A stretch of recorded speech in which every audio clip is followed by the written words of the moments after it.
জি sir, এই বিষয়ে বলা হয়েছে স্যার, এবং রাস্তার গ্রামের রাস্তা থেকে যেখানে হাইওয়ে বিষয়, যেহেতু এটা আমাদের এদেরকে আজকের মেসেজটা হইলো, আপনারা জানেন এই আগামী 12ই 12 তারিখে আমাদের যে জাতীয় নির্বাচনের এই শেষ হওয়ার পরে আমরা যারা সংসদ সদস্য হয়েছি, মন্ত্রী পরিষদ হওয়ার পরে থেকে এই সর্বপ্রথম আমাদের সংসদ অধিবেশন হবে ইনশাল্লাহ।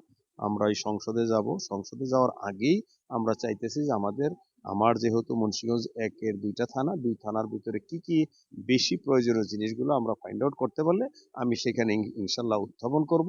এবং আর আমাদের অবকাঠামোর যেসব উন্নয়নের যে কাজগুলো আছে সেগুলো আমরা যত তাড়াতাড়ি পারি এগুলো রেডি করে মন্ত্রণালয়, সচিবালয়, যেখানে যেখানে কাজ সেগুলি আমার করতে হবে। যেহেতু আমি জনগণের দায়িত্ব নিয়েছি জনগণের সেবা করার জন্য, এই কাজগুলো বেশি প্রয়োজন।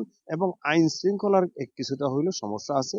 আইন শৃঙ্খলার ভিতরে আমাদের বেশি সমস্যা হইলো মাদক আর হইলো মাটি কাটা। এই দুইটা নিয়ে আমরা পারতেছি না। এইটার নিয়ে আমরা প্রশাসনের সহযোগিতা চাইছি যে আরো কিভাবে স্ট্রংলি ভূমিকা পালন করতে পারে।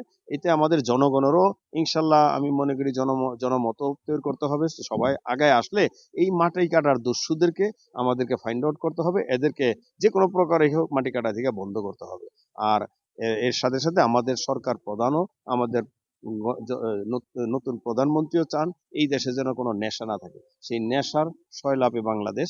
এখন এই নেশামুক্ত মুন্সিগঞ্জ 1 করার যে আমি ঘোষণা দিছি সেইটাও আমরা কার্যকরী পদক্ষেপ নিতেছি। ইনশাল্লাহ ধাপে ধাপে হবে।